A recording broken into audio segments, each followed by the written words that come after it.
तो स्वागत है आप सभी का आज की इस क्लास में, जिसमें आज हमें कंपटीशन में पूछे जाने वाला एक बहुत ही इंपॉर्टेंट चैप्टर पढ़ना है, जिसका नाम है प्रॉफिट एंड लॉस, लाभ और हानि। ठीक है, इस यहाँ से क्वेश्चंस में यहाँ से जो है आपके एग्जाम में कई बार क्वेश्चंस देखने को मिलते हैं, कई बार क्या हमेशा ही आपके हर एक एग्जाम में यहाँ से क्वेश्चन आते हैं।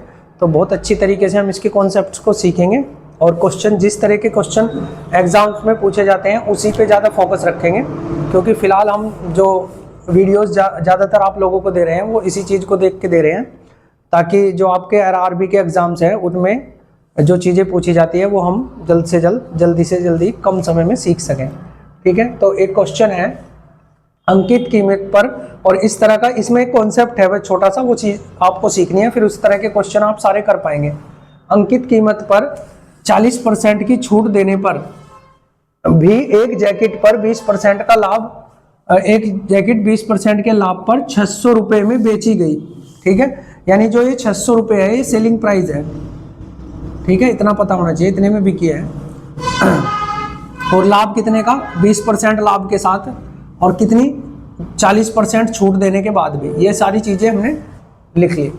यदि अंकित कीमत पर ही बेचा जाता तो लाभ या हानि का प्रतिशत बताना था।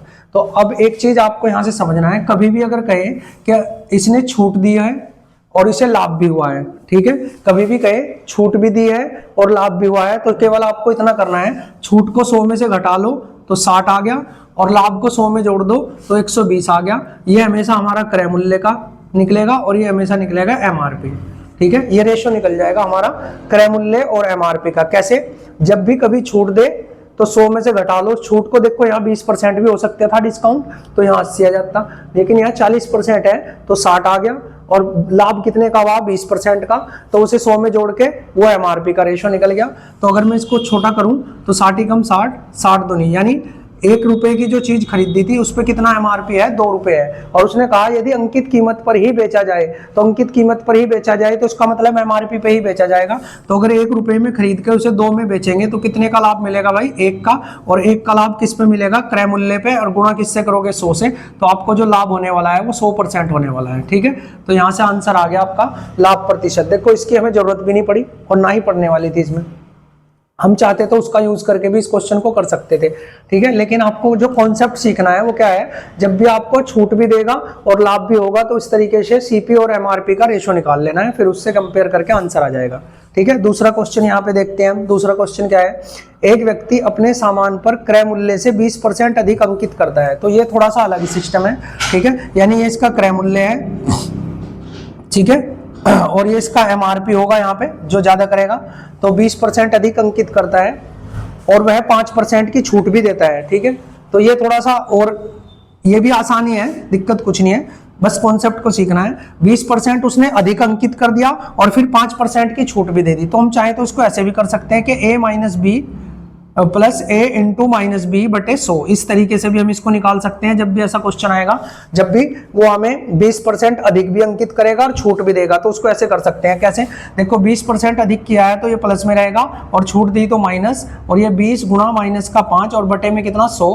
ठीक है, अब देखो ये 20 पंजे 100, यानी यहाँ से माइनस का 1 आ जाएगा, और यहाँ कितना बचेगा भाई?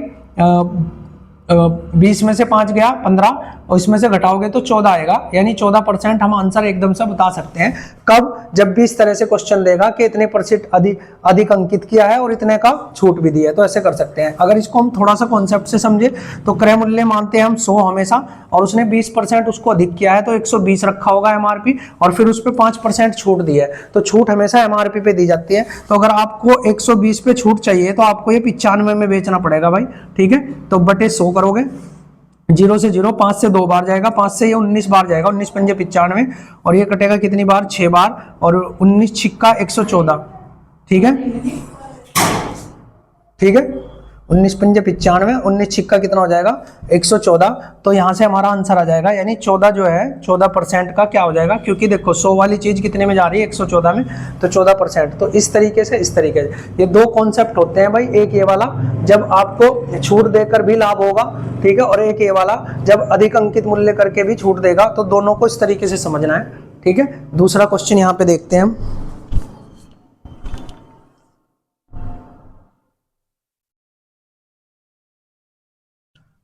तो प्रॉफिट एंड लॉस, लाभ हानि के कुछ और कॉन्सेप्ट्स यहाँ पे देखते हैं। 3 क्वेश्चन 3 कॉन्सेप्ट, ठीक है।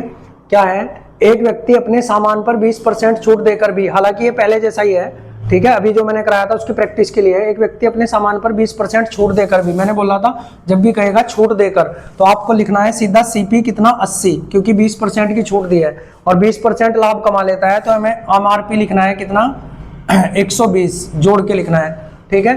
तो क्रय मूल्य का अंकित मूल्य से अनुपात पूछा है, तो ये हमारा क्रय मूल्य है, इसको काट लो भाई, 4 से काटो 2 बार, 4 से काटो 3 बार, तो 2 और 3 है, ठीक है। अगर और कुछ देता तो उसको भी हम कर लेते आगे, ठीक है। फिलहाल इतना ही दिया था तो इस क्वेश्चन को हम ऐसे कर लेंगे। अब देखो, एक व्यक्ति अपने सामान पर क्रय मूल्य से 50% अधिक अंकित करता है, यानी हम सीधा सीपी मान लेंगे और एमआरपी मान लेंगे, ठीक है। और यहाँ पे बेच भी रहा है, अच्छा सेलिंग प्राइस भी है यहाँ पे, ठीक है।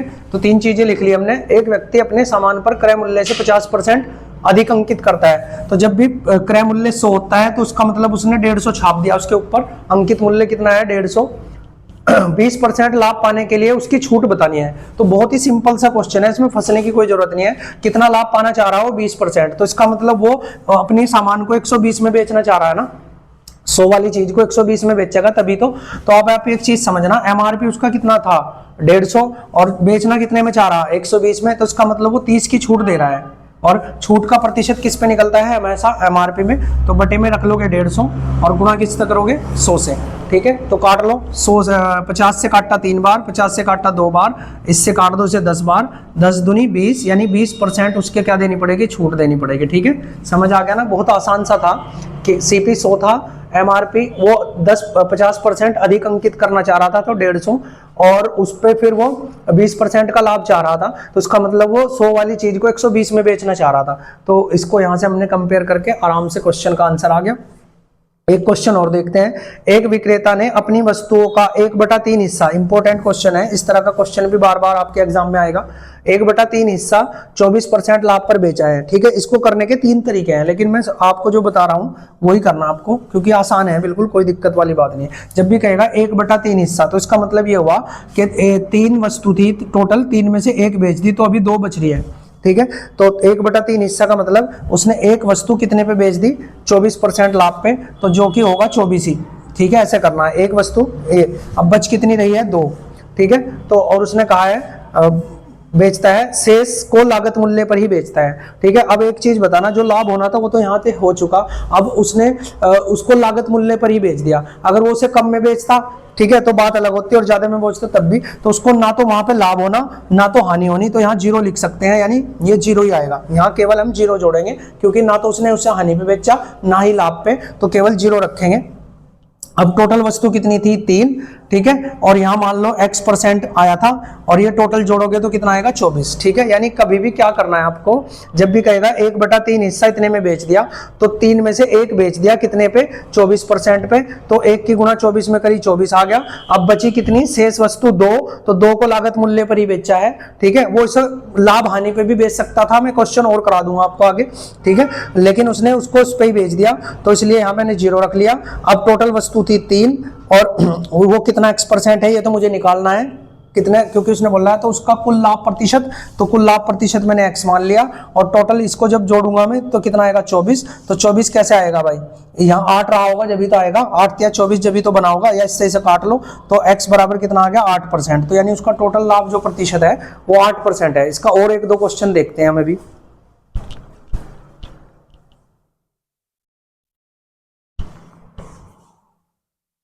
तो उसकी प्रैक्टिस के लिए एक क्वेश्चन और मैंने लिया है भाई, क्या दिया है, एक व्यक्ति अपने सामान का 2/5 हिस्सा 13% लाभ पर बेचता है, तो इसका मतलब 5 में से कितनी 2 बेच दी उसने, तो बची कितनी 3, तो 2 बेच दी उसने कितने पे 13% पे, 13 दूनी कितना हो गया 26, ठीक है, यहाँ से 26 आ गया, इतना लाभ हो गया।